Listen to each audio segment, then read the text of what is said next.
संत समाज में और विद्वत समाज में यह साखी सद्गुरु कबीर साहब के प्रकट के संबंध में प्रसिद्ध है कि संवत 1455 साल गए, चंद्रबार एक ठाठ भये, ज्येष्ठ सुदी बरसाइत को पूर्णमासी प्रगट भये। विक्रम संवत 1455 के ज्येष्ठ पूर्णिमा को सोमवार के दिन सद्गुरु कबीर साहब का प्राकट्य काशी की पावन धरा पर लहरतारा नामक सरोवर में कमरदल से सुशोभित उस सरोवर के एक विकसित कमल पर अवतरण हुआ, प्रकट हुए। जैसा कि करीबदास जी साहब ने अपने ग्रंथों में लिखा है, गगन मंडल से उतरे सतपुरुष सत्य कबीर, जलज माहि पौढ़न किए, दो दीनन के पीर। सर्वप्रथम दर्शन स्वामी रामानंद के परम शिष्य अष्टानंद स्वामी को हुआ, जो उसी सरोवर के तट पर बैठकर ध्यानाभ्यास कर रहे थे। परमात्मा की उपलब्धि का, परमात्मा के दर्शन का वो इच्छा लेकर के वहाँ ध्यानाभ्यास किया करते थे।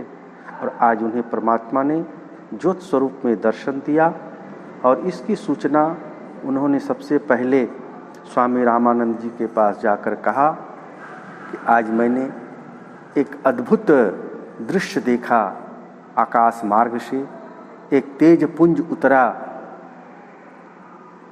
लहरतारा सरोवर में और वह एक बाल स्वरूप को धारण कर लिया।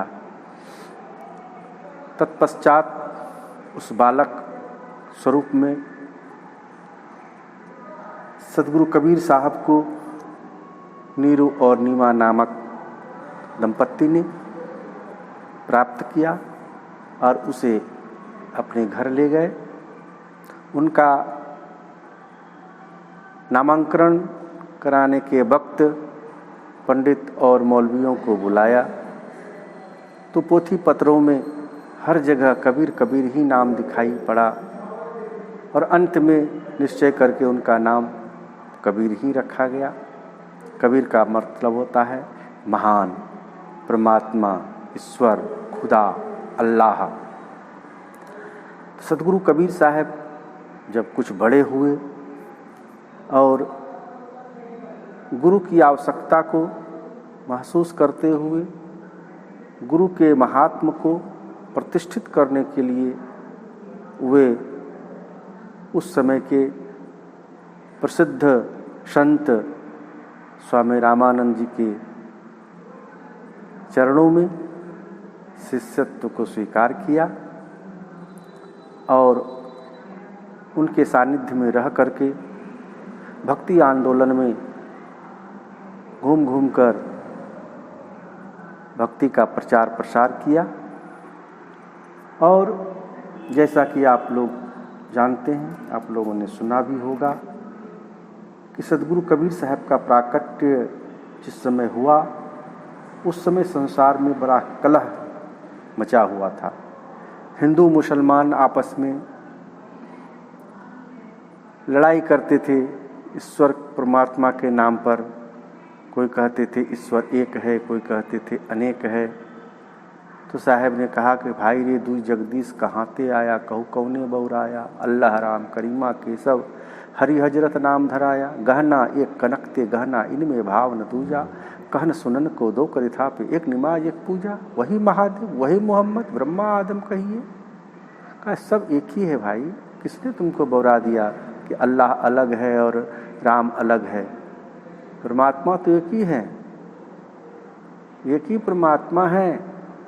चाहे उसे अल्लाह कहो चाहे राम कहो, शब्दों का अंतर है लेकिन वास्तविकता में तो परमात्मा तो एक ही है। सिर्फ परमात्मा के लिए तुम लोग लड़ाई झगड़ा मत करो। हिंदू कहे मोहि राम प्यारा शत्रु कहे रही माना, आपस में दो लड़े लड़े मुए, मर्म न काहू जाना। ये राम के नाम पर और अल्लाह के नाम पर ये आपस में खून खराबा करते रहे।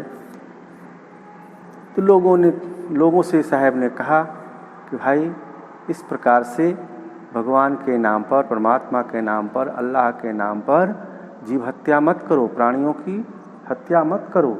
सब में परमात्मा है, सब में भगवान है। भगवान का स्वरूप तो इंसान ही है। इंसान में तुम जो है भगवान को देखो। सदगुरु कबीर साहब लगभग 120 वर्ष तक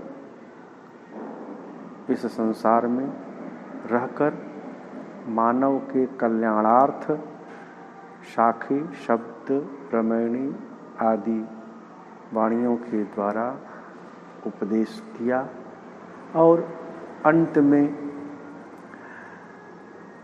मगहर जाकर अपने लोक को प्रस्थान कर गए। जिस तरह से वे पुष्प पर अवतरित हुए थे, उसी तरह से पुष्प को छोड़ करके अपने लोक में प्रस्थान कर गए। उनके प्रस्थान के संबंध में, परिनिर्वाण के संबंध में विद्वानों ने, संतों ने एक साखी कही है कि संवत 1575 किए मगहर को गौन, माघ सुधी एकादशी मिलियो पौन में पौन। विक्रम संवत 1575 में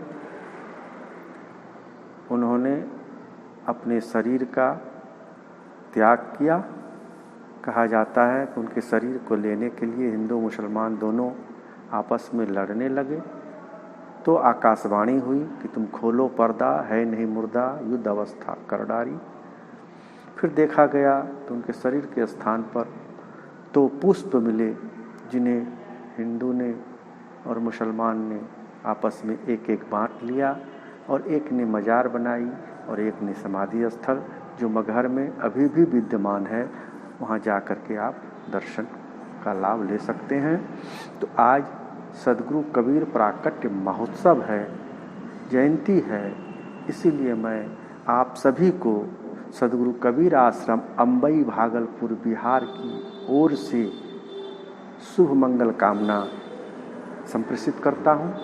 सबका शुभ शुभ हो, मंगल हो। सत्यनाम साहेब बंदगी साहेब।